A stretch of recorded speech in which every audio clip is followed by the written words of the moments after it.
Ini handout, ini yang terpas kayak biar bukan. Lembar jawab kalian nulisnya di belakang. Jadi ada 4 tujuan pembelajarannya. Nah, itu pramateri, stimulus perasaan buat kalian. Mengapa sebuah negara melakukan kerjasama dengan negara lain? Ingin terus dilakukan menjalankan kepemimpinan ini. Coba, oke, dari Christian dulu. Coba, apa jawabannya? Kita perlu melakukan kerjasama dengan negara lain. Untuk ekspor impor. Iya, untuk melakukan kegiatan ekspor. Mau lagi coba? Dari ini, coba. Setri adalah untuk menjaga perdamaian di negara-negara. Ya, jawabannya mungkin dari kelompok lain lagi. Coba dari Untuk kegiatan ekspor dan impor. Iya, bagus sekali jawaban dari I. Satu lagi, Pak Wonder. Untuk meningkatkan kesejahteraan kondisi negara-negara ASEAN. Untuk meningkatkan kesejahteraan. Dan Nah, kepemimpinan itu ini. ada sumber Terutama ketika terlibat di G20 dakwah Bank Indonesia di setiap kali kita berbicara mengenai pembangunan tidak ada satupun orang yang tertinggal. Katakanlah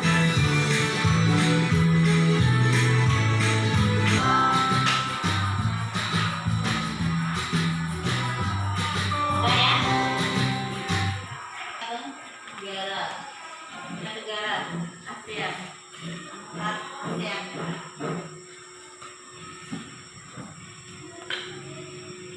Jadi ada 4 ya.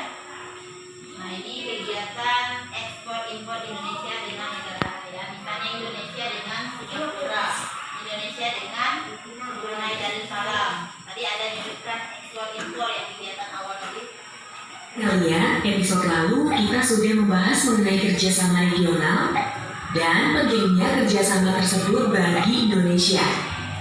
Kita juga membahas bahwa negara-negara yang berada di suatu kawasan ini memiliki payung kerjasama regional. Persis seperti mahasiswa memiliki himpunan dan jenderal yang saat ini dijabat oleh Dato' Lim Chok Hoi dari Brunei Darussalam sejak Januari 2018. Masing-masing negara anggota berkesempatan menjadi ketua ASEAN secara bergilir setiap tahunnya. Ketua ASEAN menjadi Malaysia, Filipina, Singapura, dan Thailand. Menteri Luar Negeri Indonesia Adam Malik menjadi wakil Indonesia dalam menandatangani perjanjian. Hal ini dilakukan dengan prinsip utama ASEAN, yaitu non-intervensi, di mana para anggota harus saling menghormati kedaulatan serta integritas wilayah dan tidak mencampuri urusan dalam negeri anggota lainnya. Hal ini membuat kebijakan ASEAN fokus untuk membangun kepentingan bersama dan bukan untuk saling menekan anggotanya.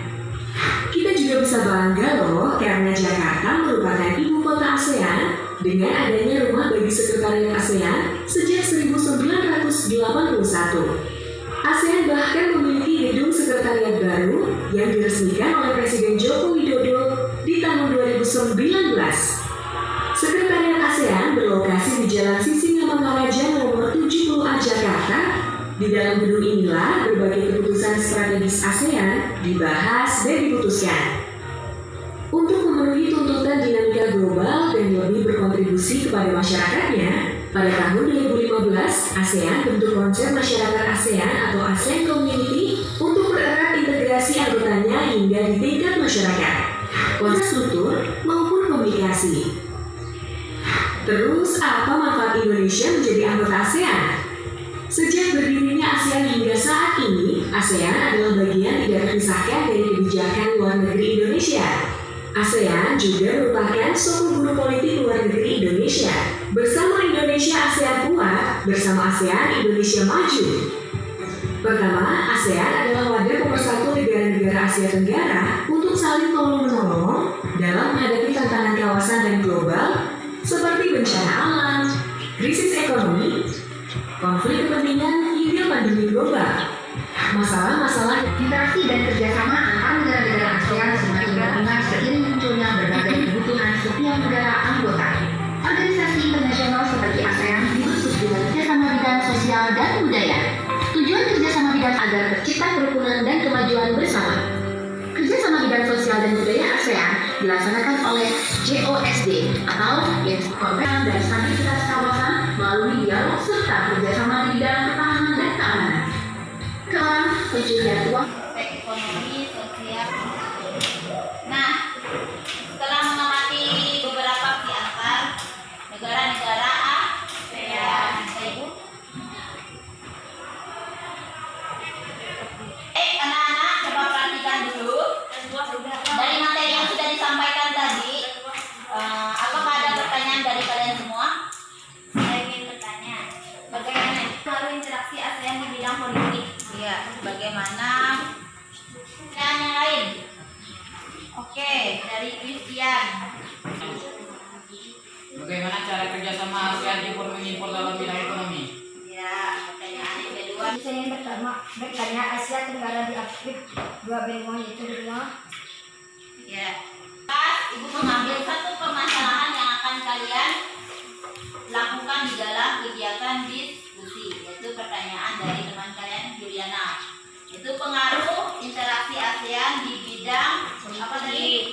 Politiknya. Tidak hanya politik yang akan kita bahas, tapi ada sosial, budaya, dan ekonomi. Juga berkaitan dengan pertanyaannya.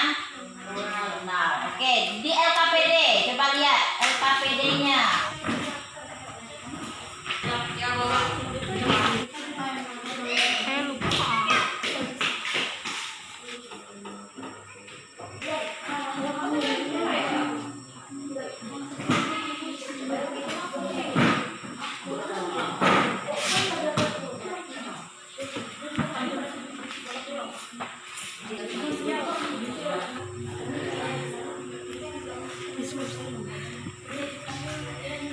Dari kelompok sana aja.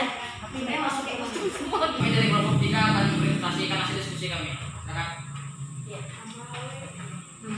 Kita akan membahas hasil diskusi kami. 1. Pengaruh interaksi negara Asia. Baiklah, kami dari Komisi 2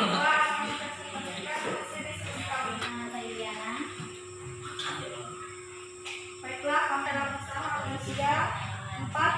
Program peningkatan kesehatan makanan dan menjawab pertanyaan dari salah satu teman saya dari kelompok 3. Sumber devisa negara itu dari sektor pariwisata, ketahuan negara namun juga mancanegara. Terima kasih. Ya, tepuk tangan. Sudah dipelajari hari ini. Nah, itu berkaitan dengan tujuan pembelajaran kita tadi. Yang pertama tadi mendeskripsikan negara-negara yang termasuk dalam ASEAN, ya. 1. Bahwa anggota-anggota negara ASEAN adalah Indonesia, Malaysia, Filipina, Brunei Darussalam, Kamboja, Laos, Vietnam. Tujuan materi pembelajaran kita hari ini berkaitan dengan materi interaksi keuangan dalam kehidupan negara-negara ASEAN. Tadi tujuan pembelajarannya ada 4. Kedengaran. Nah. Oke. Siapkan dulu buku-bukunya, kita persiapkan ulang. Tunggu dulu. Ada pertemuan berikutnya berkaitan dengan perubahan dari khususnya ASEAN ya. Sekarang derek-derek kita dahulukan. Jadi salah satu Dan kepercayaan kita masing-masing. Bagi yang beragama Islam, izinkan saya untuk memimpin doa.